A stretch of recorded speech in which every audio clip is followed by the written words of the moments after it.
உணர்வுடன் தொலைநோக்கு சிந்தனை கொண்ட என் இனிய இந்திய தேச மக்களே, காலம் காலமாய் மானுடம் பிறர் சிந்தனைகளின் வெளிப்பாடுகளில் வயப்பட்டு தனது சிந்திக்கும் ஆற்றலை தவிர்த்து வருவதால் தொடர்ந்து பல இன்னல்களுக்கு வயப்பட்டு கொண்டே இருக்கிறது.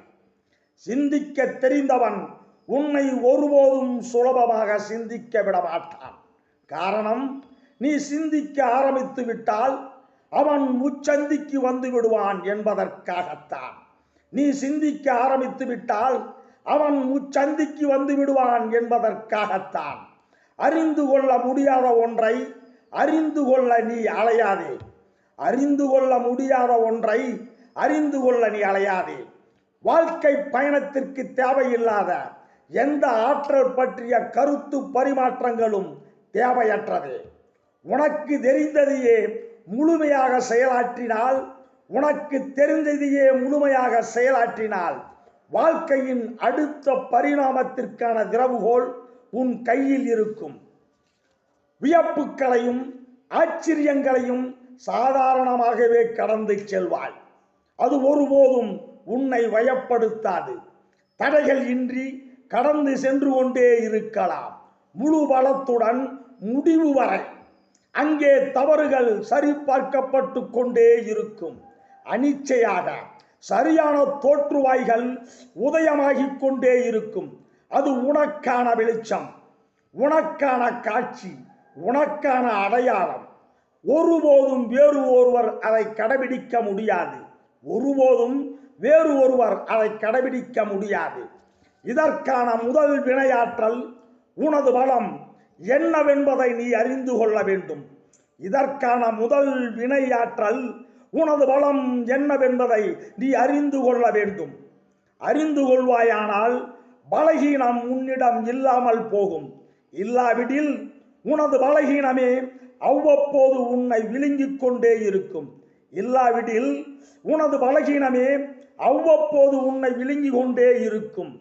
மானுடத்திற்கும் மற்ற ஜீவன்களுக்கும் உள்ள வேறுபாடு இதில்தான் அடங்கி இருக்கிறது. மானுடத்திற்கும் மற்ற ஜீவன்களுக்கும் உள்ள வேறுபாடு இதில்தான் அடங்கி இருக்கிறது. உதாரணமாக, ஒரு கோழிக்கு தனது பலம் என்னவென்பது தெரியும். அதனால்தான் அது கழுகினை கண்டவுடன் தன்னை காத்து கொள்ள பதுங்குகிறது. அது பலகீனமல்ல, எதிராளியின் பலமும் தன் பலமும் அறிந்ததினால் எடுக்கும் முன்னெச்சரிக்கை நடவடிக்கை. அது தவிர அனைத்து ஜீவன்களிடத்தும் இது இருப்பதால் தனது வாழ்வை தீர்க்கமான முடிவுடன் அது நடத்துகிறது செம்மையாக. மானுடத்தில் முரண்பாடுகள் காலம் காலமாய் அவன் அறிவாற்றலை எட்டியதிலிருந்து நடக்கிறது. அதாவது, பலகீனமானவர்கள் பலர் ஒன்று திரண்டு பலமானவர்களை வீழ்த்தி விடுவது. இந்த மானுடத்தில் மட்டும்தான் முரண்பாடுகள் காலம் காலமாய் அவன் அறிவு நிலையை எட்டியதிலிருந்து நடக்கிறது. அதாவது, பலகீனமானவர்கள் பலர் ஒன்று திரண்டு பலமானவர்களை வீழ்த்தி விடுவது. இது காப்பியமாகட்டும், வரலாறாகட்டும், இன்றைய அரசியலாகட்டும், தனி மனித வாழ்க்கையாகட்டும் தொடர்கிறது. அதனால்தான் உண்மை, நேர்மை, தர்மம் எல்லாம் வார்த்தைகளாகவும் எழுத்துக்களாகவும் ஜொலிக்கிறது. செயலில் என்றென்றும் முழுமையாக தோற்கிறது. இதற்கு அவர்கள் சூட்டிக்கொள்ளும் பட்டப்பெயர் சாணக்கியதனம், புத்திசாலிதனம், அரசியல் வியூகம், ராஜதந்திரம். இவ்வாறாக பொய்யே இந்த உலகை ஆட்சி செய்கிறது. அதனால்தான் இதை மாய வாழ்க்கை என வர்ணிக்கின்றனர். நடக்கட்டும், எதுவானாலும் நல்லதே. பூமி உள்ளவரை மாற்றம் என்பதும் இல்லை. வெல்லட்டும் பொய்யான மாயை. மகாத்மா காந்திஜியின் அகிம்சை அறவழியில்.